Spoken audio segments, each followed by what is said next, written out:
Selamat siang.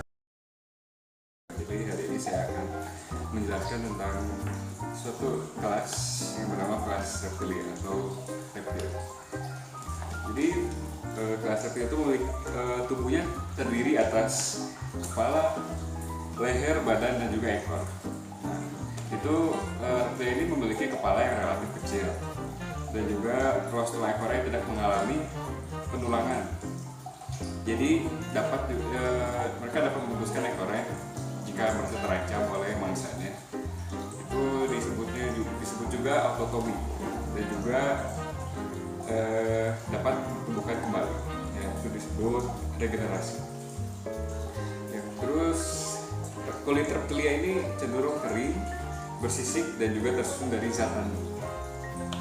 Dan juga tak berlendir dan juga memiliki sedikit kelenjar. Contoh kelenjarnya itu adalah kelenjar bau.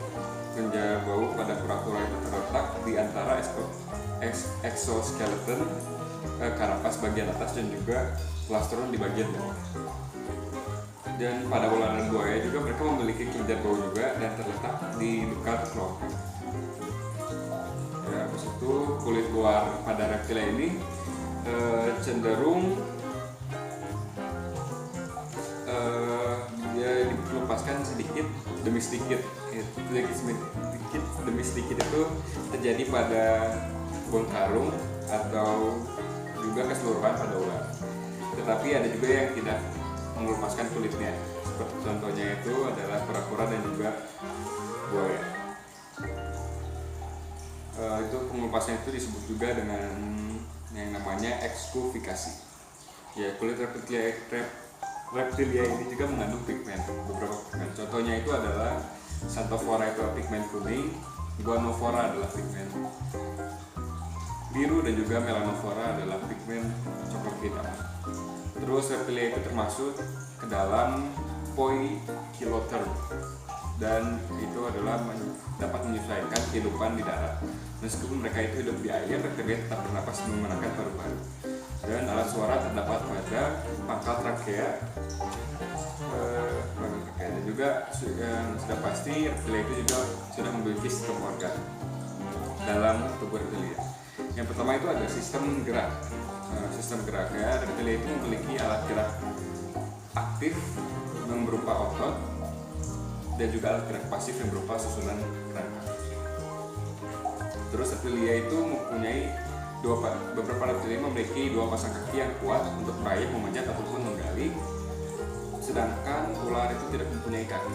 Jadi ia bergerak dengan cara menggerakkan si perutnya secara bergantian atau menggerakkan otot yang bersegmen-segmen. Terus dan juga ada kaki pada buaya itu memiliki cakar yang kuat dan berselaput benar karena habitatnya yang ada di air. Jadi itu menyesuaikan. Terus ada juga sistem pencernaan makanan. Jadi dimulai dari mulut, masuk ke esofagus dan nanti masuk ke lambung, terus ke usus halus dan juga masuk ke usus besar. Dan akhirnya dibuang ke anus atau kloaka.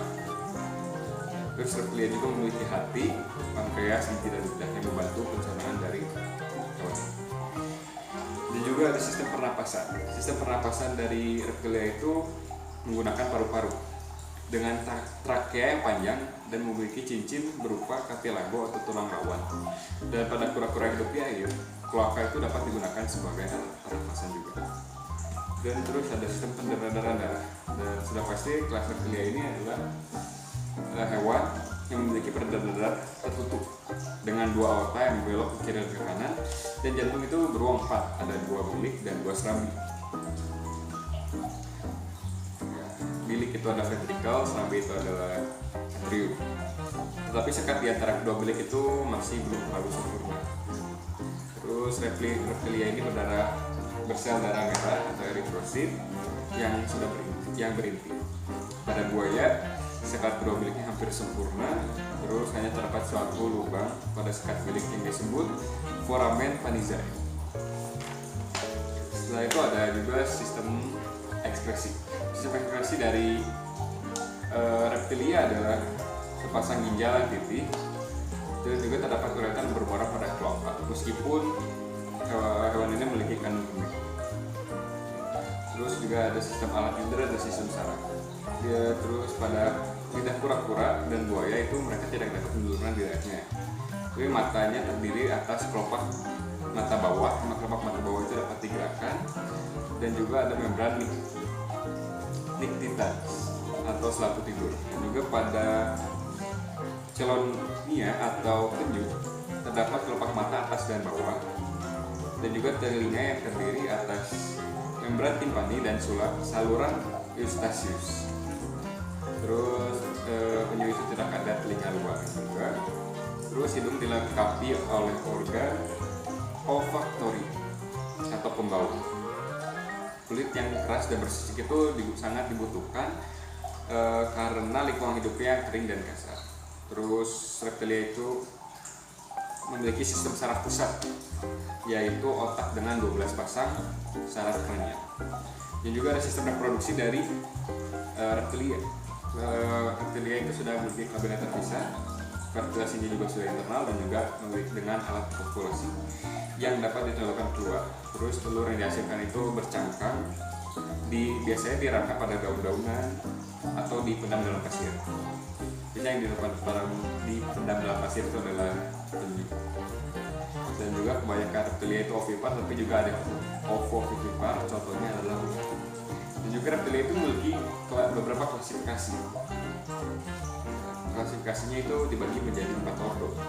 Yang ordo pertama itu adalah ordo Trichocephalia.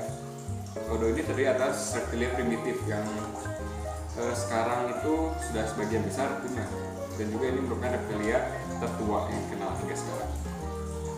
Salah satunya ada yang masih hidup, yaitu adalah Tuatara, atau nama lainnya adalah Sphenodon punctatus. Ya, jadi sehingga Tuatara itu dijuluki dengan fosil hidup. Tuatara adalah hewan endemik dari Selandia. Terus ada juga ordo yang kedua adalah ordo Chelonia. Tubuhnya itu pendek dan lebar, dilindungi karapas dan plastron, tidak bergigi, dan tak dapat dijulurkan. Contohnya itu adalah penyu hijau yang hidup di laut, ada kura-kura raksasa, dan juga ada kura-kura air tawar. Yang ordo ketiga adalah ordo Crocodilia. Dari namanya saja kita sudah tahu bahwa ordo ini merupakan ordo dari buaya. Ordo ini memiliki kulit yang tebal dan lidah pipih tak dapat dijulurkan juga. Di pangkal lidah terdapat lipatan transversal sebagai penutup faring sewaktu muka mulut diagar, jadi agar tidak masuk ke dalam. Ordo ini tidak mempunyai kandung kemih. Contohnya itu adalah buaya Indonesia, buaya Amerika, dan buaya India.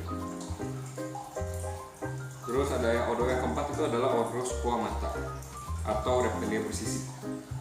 Ordo Squamata itu dibagi lagi menjadi 2. Itu yang pertama itu ada Lacertilia, yang kedua itu ada Ovidia.